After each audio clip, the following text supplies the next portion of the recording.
Warzone killed Call of Duty. Okay, so this one is a classic, and let me tell you, it's a classic for a reason. In case you don't remember, Warzone was a really big deal for Call of Duty. Like, it kind of changed everything. It was the very first time that Call of Duty dipped their toes into the free-to-play water. And also something that I think people tend to forget was the timing of Warzone's launch. Warzone was released as a free-to-play mode for Modern Warfare 2019 in March of 2020, which you probably remember is around the same time that lots of schools and businesses and pretty much the entire world started going remote. So basically you had the perfect storm brewing. You had a free-to-play Call of Duty Battle Royale coming out at a time when everybody was stuck at home and looking for things to do. And Warzone is just so easy to pick up. I think you had a lot of those people who were stuck at home, not necessarily gamers, but got into it anyway for lack of anything else to do. Also, I think Warzone really scratched that itch of the Fortnite holdouts, like the people who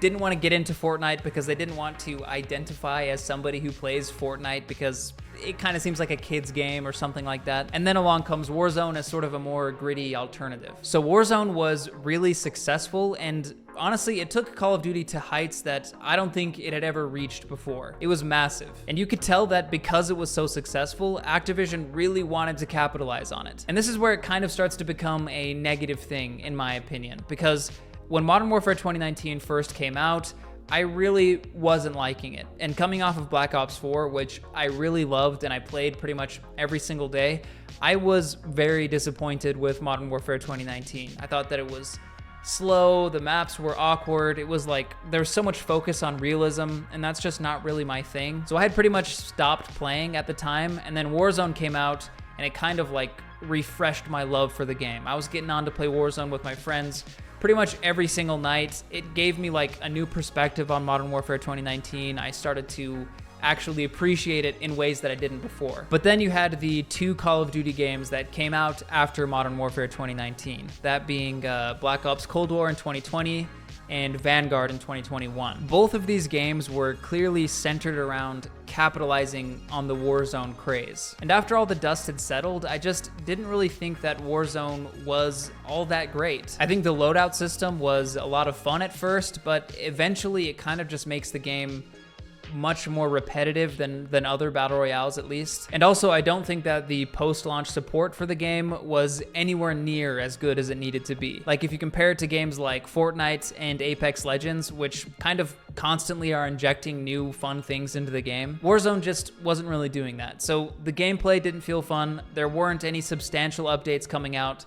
In my mind, I was pretty much over it. And I just wanted to go back to the Call of Duty that I know and love, which is that traditional 6v6 fast-paced multiplayer. And we did get some of that in the following years, but you can tell that a lot of the developmental focus was around Warzone, so it kind of felt like an afterthought. So all of this is to say that I think that is what comments like this one are getting at. Like, Warzone came out and it was so successful that they pretty much had no choice but to make it like their one golden child that they clearly care about more than the other thing. It's like that one meme where someone's in like the water and they're like lifting up the kid and then there's the guy underneath. I'll put it on the screen. Exactly, this is the one I'm talking about. So the way I look at it, yes, Warzone did kind of kill traditional Call of Duty, but like I said, the game mode brought the franchise to shocking new heights. So it obviously didn't kill Call of Duty, but it did change it forever. Last thing, I did want to say that I don't know if it's just me kind of in my own personal bubble in the internet, but I've been seeing less and less excitement out there regarding Warzone. And I think we're seeing more of that developmental focus return back to traditional Call of Duty stuff. Of course, Warzone is always going to be there, but I don't think it's ever going to totally kill traditional COD. But thank you for leaving that comment. I do appreciate it, and that is the perfect segue into explaining what is going on here. So any OGs to this channel will remember I did a few videos last year kind of experimenting with a format where I would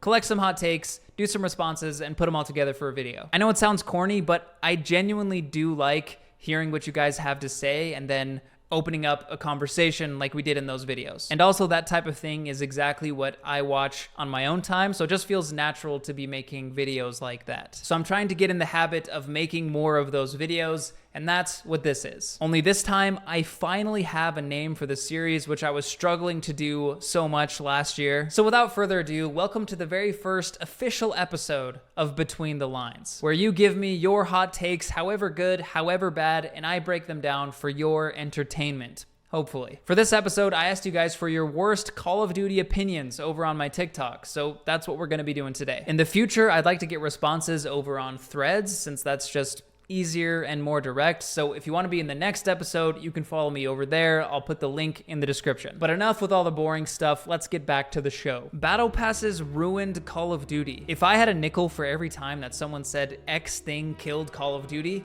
I would have enough money to buy it myself and fix all of those problems. Okay, so I do have kind of a hot take for you here. Take a deep breath. This is gonna be really hard for some people to hear. Please don't be too mad at me, but I don't hate battle passes. Whew, feels good to get that off my chest. I think as long as the battle pass rewards don't give you any type of gameplay advantage, which is to say that they are completely and totally cosmetic, and also the game itself is free to play, or at least on the cheaper side, then no, I don't think there's anything wrong with that. In fact, I kind of like it. I like having just that little extra reason to hop on and play something outside of the base fun of the game anyway. Like, for example, I think the best battle pass that you can get in all of gaming is still Fortnite, the one that started it all. The Fortnite battle pass has only cosmetic items, and they're high quality cosmetics. I know that it's kind of just a matter of personal taste, but I think that they have great designs for the original characters and also for the crossovers that they do, which,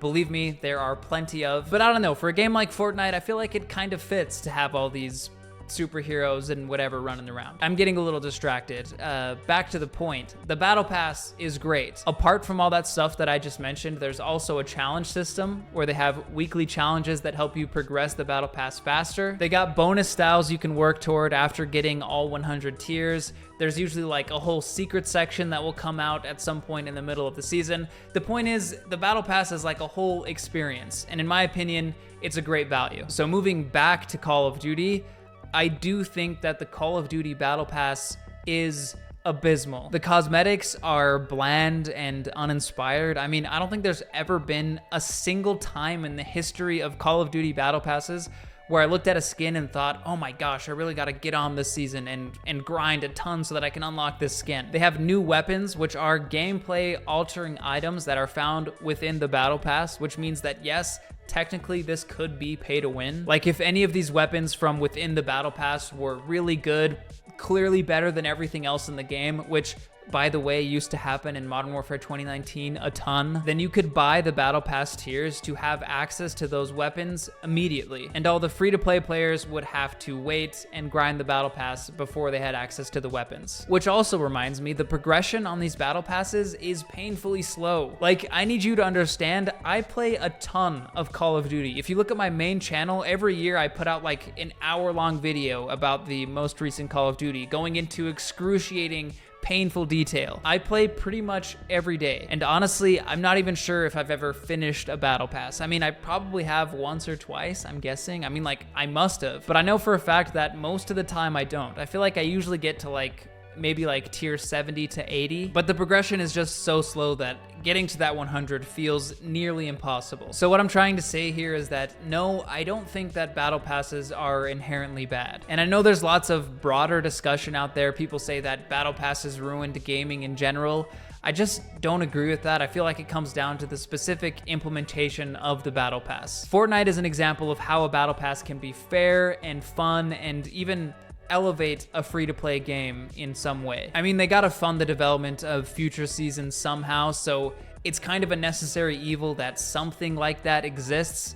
And keeping that in mind, like I said, I feel like what Fortnite does is a pretty good solution. The Call of Duty Battle Pass, on the other hand, is an example of one that is lazy and greedy and really not worth your time. And it's also arguably pay to win. Also, I can't believe I forgot to mention this up until now, but Call of Duty is not a free-to-play game, which means you're paying full price for access to the game, and then you're paying another $10 on top of that for each season. And that's just if you buy like the cheapest version of the Battle Pass, because they've got like 20 different ways that they try to upsell you now. So the Call of Duty Battle Pass is bad. It's very bad. Did it ruin Call of Duty?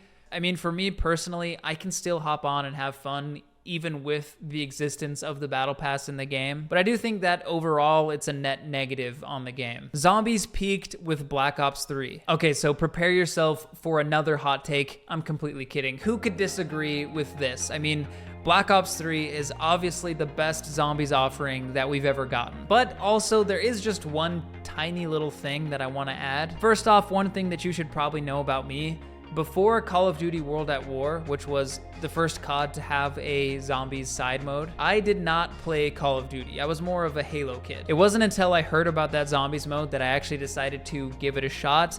I ended up loving it. Me and my friends played the crap out of that initial version of zombies. We played all of the DLC maps, loved every second of it. So my claim to fame is that, yes, I am a zombies OG. And the thing I wanted to say is that back in those days, in the earliest days of zombies, the game had a sense of claustrophobia and like real fear that I just don't think exists in Black Ops 3 Zombies, much less in the zombies iterations that have come after that one too. Like if you look at the map design specifically, the older zombies maps were way more restrictive. Moving around those maps in the middle of a round when zombies were actively spawning in was terrifying because you never knew when you were gonna get blocked into a hallway or you weren't going to be able to squeeze by a certain zombie. It added so much tension to the game that personally I loved. The Black Ops 3 maps by comparison are much more open and you don't really have that fear as you're running around the map, except for maybe in like one or two places. But generally you have lots of space to run around in circles, you know, you can juke out zombies, you can weave in and out. And I don't know, sometimes I miss that more harsh map design from the early days. But again, I'm not trying to be too negative here because who could dispute this comment? I mean, by the sheer offering of maps alone, Black Ops 3 is definitely the best zombies. You've got great new maps like Der Eisendrache, and then on top of that, you have Zombies Chronicles, which contains all of the classic maps from all the zombies games leading up to that. I mean, it's unbeatable. Advanced Warfare is a good game. You know what? I'm gonna agree with you and do you one better. Advanced Warfare is a great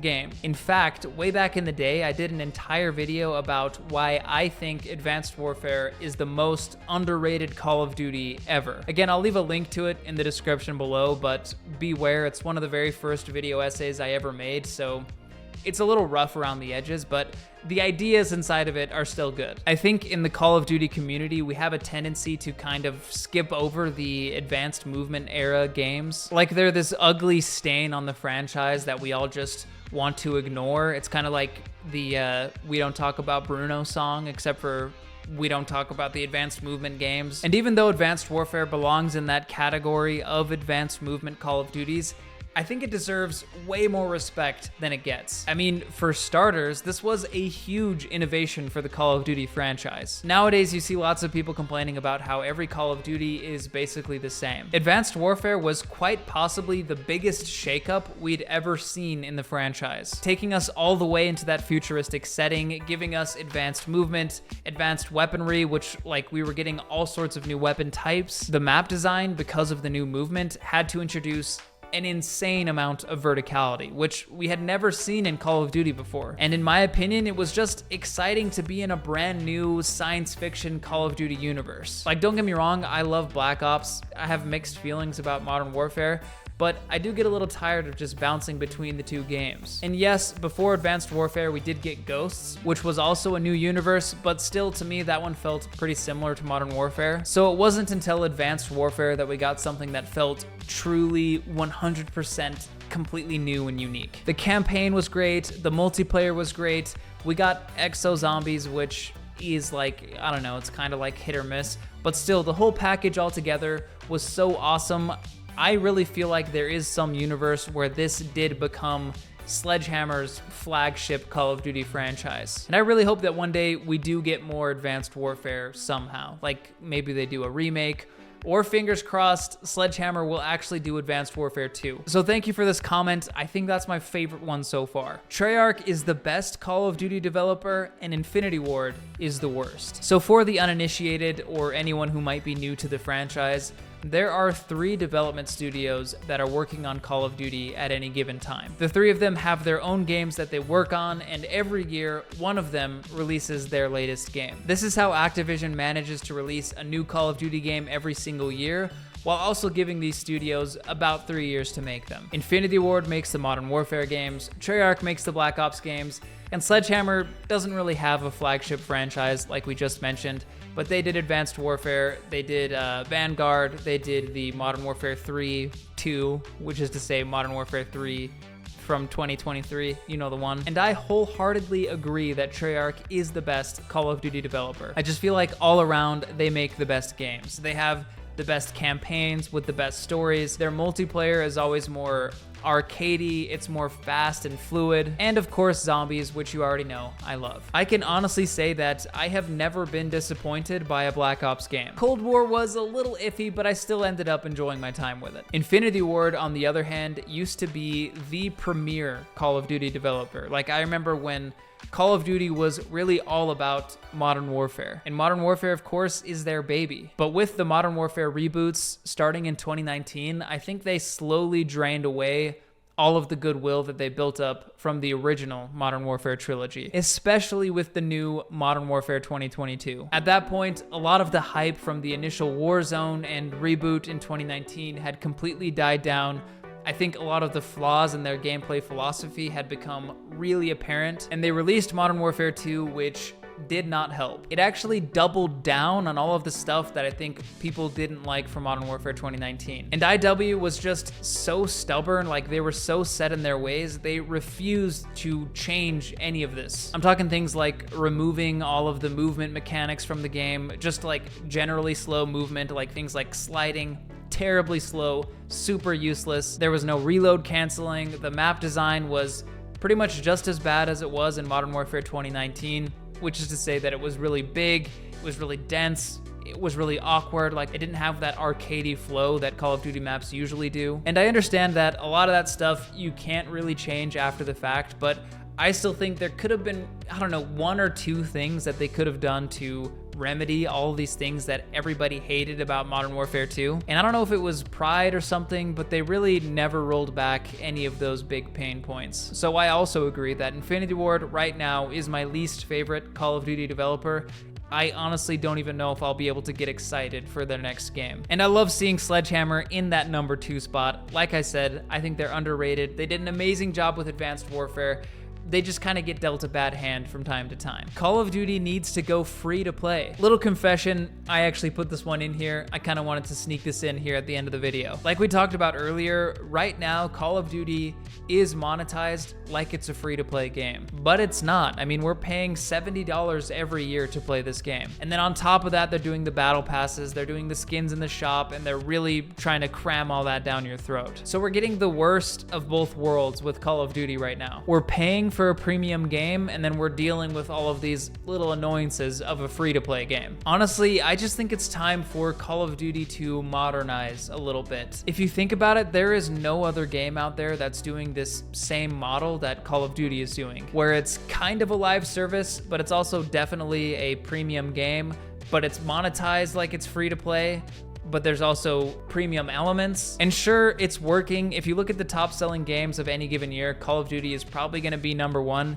even these more recent ones that are technically live services. But I don't know if that's gonna be sustainable in the long term with all of its competition like Fortnite or Valorant or Apex Legends or like, I don't know. I mean, all of those games are free to play and they have a completely different model than Call of Duty does. Personally, I really like the way that Fortnite does its seasonal updates where there's, you know, a big new season every 2 months, but also every year there's a new chapter, which is like a bigger, more substantial update where the game gets like a brand new map. There will be graphical updates, new like base mechanics will be added to the game or changed or whatever. I've always felt like something like that would work really well for Call of Duty because that's pretty much what they're doing now. They're just charging us $70 for it every year, and then we're also losing all of our unlocks and whatever from the year previous. So maybe Call of Duty does go free to play, and every year we get our new big update, kind of like how we're accustomed to. And of course, you'd still have to remove some things from the game to avoid bloat and that kind of thing. And also, it would be sad if you couldn't go back and play previous Call of Duty games like we can now, because like with Fortnite, for example, you can't go back and and play chapter 2 or whatever. Once the new update happens, that old version is completely gone. So maybe that exact thing wouldn't work 100% for Call of Duty, but still, it would be nice to have something like that. Because the way that they're doing it right now, it feels like they're taking advantage of you financially. And it's also a little sad that you don't get to continue earning things for your account year over year. Everything just gets wiped every time there's a new game. So yeah, I don't know exactly what would be the best way of going about it, but the comments are open if you have ideas. And that seems like a good place to end our first episode of Between the Lines. Thank you so much for watching this far. I really want to get this series rolling, so if you have any feedback on how we can improve the format or anything like that, please let me know. Also, remember, you can follow me over on Threads if you want to be a part of the next episode. Thank you for watching, and stay gold.